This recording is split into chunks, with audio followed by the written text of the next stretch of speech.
আসসালামু আলাইকুম প্রিয় দর্শক, আওয়ামী লীগ যখন ক্ষমতায় ছিল অর্থাৎ 2024 সালের 5ই আগস্ট আগে আওয়ামী সভানেত্রী তৎকালীন প্রধানমন্ত্রী শেখ হাসিনা তার বক্তব্যের মাঝে প্রায়ই বলতেন যে আওয়ামী লীগ হলো মুক্তিযুদ্ধের নেতৃত্ব দানকারী রাজনৈতিক দল।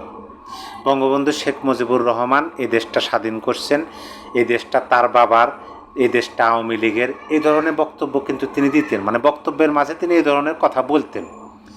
এই যে তার কথাগুলো বিভিন্ন সময় বিভিন্ন ব্যক্তি বিভিন্নভাবে তাদের নিজেদের সুবিধার্থে বক্তব্যগুলো প্রচার করত, সামাজিক যোগাযোগ মাধ্যমে ছড়িয়ে দিত, এবং দিন শেষে আমরা দেখতে পাইতাম যে শেখ হাসিনার বক্তব্য শেখ হাসিনার বিরুদ্ধেই প্রচার হইতেছে, শেখ হাসিনার বক্তব্যগুলো শেখ হাসিনার বিরুদ্ধেই কাজে লাগানো হইতেছে। কিন্তু 2024 সালের 5ই আগস্ট আওয়ামী লীগ সরকার যখন ক্ষমতাচ্যুত হলো, তারপরে আমরা দেখলাম যে না, শেখ হাসিনা যে কথাগুলো বলতো একদম অহেতুক কথা তিনি বলতেন না, কথাগুলো যৌক্তিকতা ছিল। এই জন্য যে 5ই আগস্ট দুপুর 2টার দিকে সারা বাংলাদেশব্যাপী সবাই জানতে পারলো যে আওয়ামী লীগ সরকারের ক্ষমতাচ্যুত হয়েছে, শেখ হাসিনার নাই, তিনি ভারতে চলে গেছেন হেলিকপ্টারে করে। তারপরে কি হলো দেখেন, কিভাবে মুক্তিযুদ্ধের উপর আক্রমণ করা হলো। বঙ্গবন্ধুর ভাস্কর্য থেকে শুরু করে মুক্তিযুদ্ধের স্মৃতিঘর, জাদুঘর, মুক্তিযোদ্ধাদের অপমান, 5 আগস্টের পরে মুক্তিযোদ্ধাদের বাড়ি ঘরে হামলা, লুটপাট, ভাঙচুর, সকল কিছু, মুক্তিযুদ্ধের সকল স্মৃতিচিহ্ন ধূলিসাৎ করে দেওয়ার চেষ্টা এবং কার্যক্রম কিন্তু আমরা দেখলাম 5ই আগস্টের পরে এই বাংলাদেশে। আর আওয়ামী লীগবিহীন বাংলাদেশে মুক্তিযুদ্ধকে সুরক্ষা রাখার জন্য মুক্তিযুদ্ধের উপর যেভাবে আঘাত আসতেছে, সেই আঘাতগুলোর যেন না আসে, এইরকম দেওয়ালের মতো দাঁড়ানোর মতো রাজনৈতিক দল আমাদের চোখে সেরকম পড়ল না। সেই হিসাবে কিন্তু মনে হইতেছে যে না, আওয়ামী সভানেত্রী শেখ হাসিনা অন্তত মুক্তিযুদ্ধ নিয়ে যে বক্তব্যগুলো দিচ্ছে সেই বক্তব্যগুলোর যৌক্তিকতা অন্তত কিছুটা হলেও আছে। আমরা 5ই আগস্টের পর থেকে এই কথাগুলো বলে আসতেছি, 5ই আগস্টের পর থেকে আমরা এগুলা প্রতিবাদ জানাইতেছি, আমাদের কণ্ঠ, আমাদের কথা কিন্তু বন্ধ নাই। যখন দেখলাম যে মুক্তিযুদ্ধের উপর আঘাত আসতেছে, আক্রমণ করা হইতেছে, আওয়ামী লীগ ট্যাগ দিয়ে মুক্তিযুদ্ধকে টার্গেট করা হইতেছে, তখন থেকে কিন্তু আমাদের জবান চালু হয়েছে। আল্লাহর রহমতে এখন পর্যন্ত বন্ধ হয় নাই, তখন পর্যন্ত বন্ধ হবে না যতক্ষণ পর্যন্ত মুক্তিযুদ্ধ, স্বাধীনতা, বঙ্গবন্ধু 72-এর সংবিধান, আমাদের সার্বভৌমত্ব একদম সেফ জোনে না থাকবে। এখন তো বিপজ্জনক অবস্থায় আছে, যে যার মতো সার্বভৌমত্ব। আমাদের সেনাবাহিনীর ক্যান্টনমেন্টের ইট খুলে নিয়ে আসার কথা বলে। আপনি বলুন তো, এখন কি বাংলাদেশের স্বাধীনতা, সার্বভৌমত্ব, মুক্তিযুদ্ধ, বঙ্গবন্ধু সেফ জোনে আছে? নাই। এখন এই বিষয়গুলো যদি কোনো আন্তর্জাতিক মিডিয়া নিরপেক্ষভাবে পুরো বিশ্বের সামনে তুলে ধরে, তাহলে কেমন হবে? আপনার কেমন লাগবে? খুবই ভালো লাগার কথা। সেরকমই ঘটনা ঘটছে। বিবিসি একটা রিপোর্ট করছে, রিপোর্টের তিনি এই শিরোনাম দিচ্ছেন যে আওয়ামী লীগকে ট্যাগ দিয়ে মুক্তিযুদ্ধকে টার্গেট করা হচ্ছে কেন। এই শিরোনামে বিবিসি বাংলা একটা রিপোর্ট প্রকাশ করছে। অবশ্যই এটা মনে রাখতে হবে, বিবিসি একটা সংবাদ যখন প্রকাশ করে সেটা বিশ্বব্যাপী সবার সামনে তুলে ধরার মতো হয়। তার এই রিপোর্টে কয়েকটা পয়েন্ট তিনি তুলে ধরছেন। মুক্তিযোদ্ধা ও মুক্তিযুদ্ধকেন্দ্রিক কর্মকাণ্ড নিয়ে বিতর্ক, মুক্তিযুদ্ধের সঙ্গে আওয়ামী লীগকে মেলানোর প্রবণতা কেন, আঙ্গুল উঠছে জামাত ইসলামের দিকে, সরকারের ভূমিকা নিয়ে প্রশ্ন, মুক্তিযুদ্ধ কোনো দলের হিসাবে দেখা দুর্ভাগ্যজনক। এই 5টা পয়েন্টে এই রিপোর্টটি তারা প্রকাশ করছে।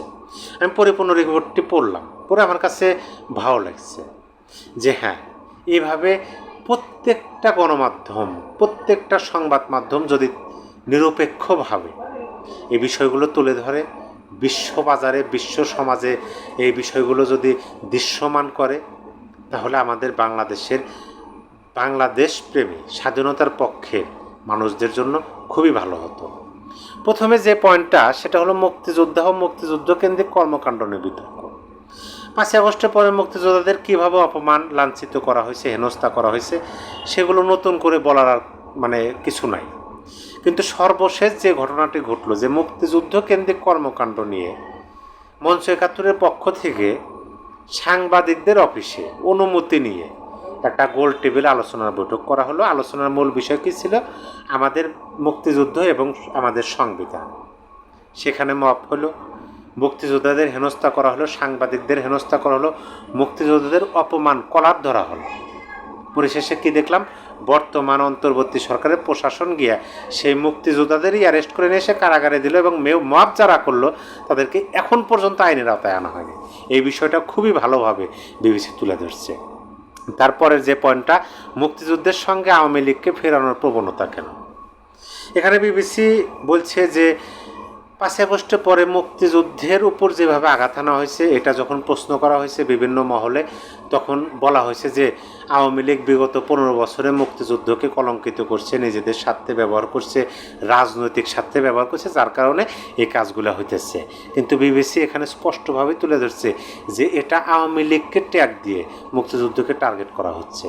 এটা রাজনৈতিক বিশ্লেষকরা বলতেছে, সেই বক্তব্যগুলো বিবিসি তুলে ধরছে। তারপরে আঙ্গুল উঠছে জামাতে ইসলামের দিকে। অবশ্যই এটা স্বাভাবিক একটা বিষয়, কারণ আপনার 5ই আগস্টের পরে জামাতে ইসলামের বিভিন্ন কর্মকাণ্ড আমরা দেখছি। আর 1971 সালে জামাতে ইসলামের ভূমিকা কী ছিল সেটাও আমরা ভালোভাবেই জানি।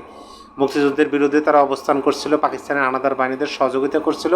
5ই আগস্টের পরে জামাত শিবিরের নেতারাই জাতীয় সঙ্গীত গাইতে বাধা দিচ্ছিল, এটাও আমরা দেখছি।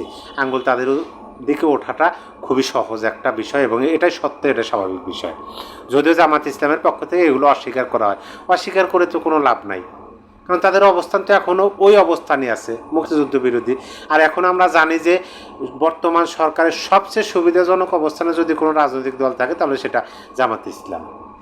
তারপরে সরকারের ভূমিকা নিয়ে প্রশ্ন, এই বিষয়টা বিবিসি খুবই সুন্দরভাবে তুলে ধরছে যে এই যে 5ই আগস্টের পরে বিভিন্ন সময় আওয়ামী লীগের দোসর বলা, আওয়ামী লীগ ট্যাগ দিয়ে মুক্তিযুদ্ধের উপর আক্রমণ, মুক্তিযুদ্ধের উপর আঘাত, মুক্তিযুদ্ধকে টার্গেট একদম নিচ্ছিন্ন করে দেওয়ার চেষ্টা, সরকারের ভূমিকা কী?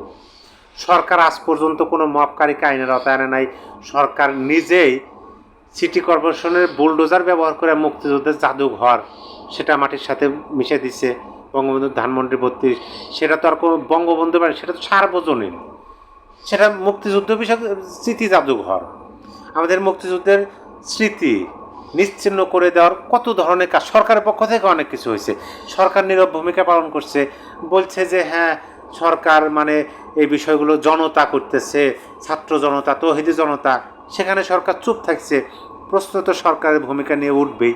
5ই আগস্টের রাজনৈতিক পট পরিবর্তনের পর থেকে দেশের বিভিন্ন স্থানে বঙ্গবন্ধু শেখ মুজিবুর রহমান স্বাধীনতা সংগ্রাম ও মুক্তিযুদ্ধ কেন্দ্রিক অনেক স্থাপনা, হামলা ও ভাঙচুরের ঘটনা ঘটেছে।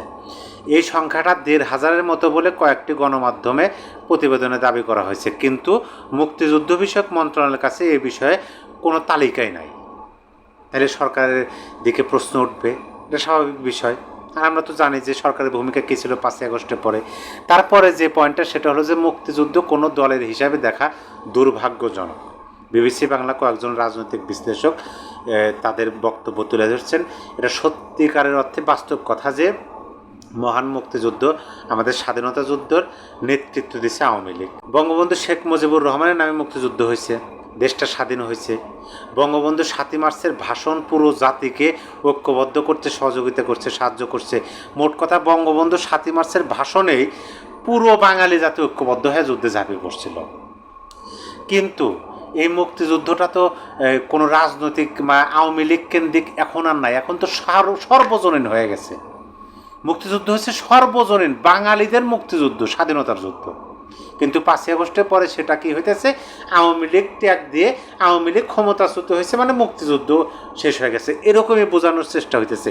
বরং প্রধান উপদেষ্টা স্বয়ং নিজেই বলছে যে রিসেট বাটন পুশ করা হয়েছে, মুক্তিযুদ্ধ রিসেট, বঙ্গবন্ধু রিসেট, 72-এর সংবিধান রিসেট, এই কথাগুলো বলছে।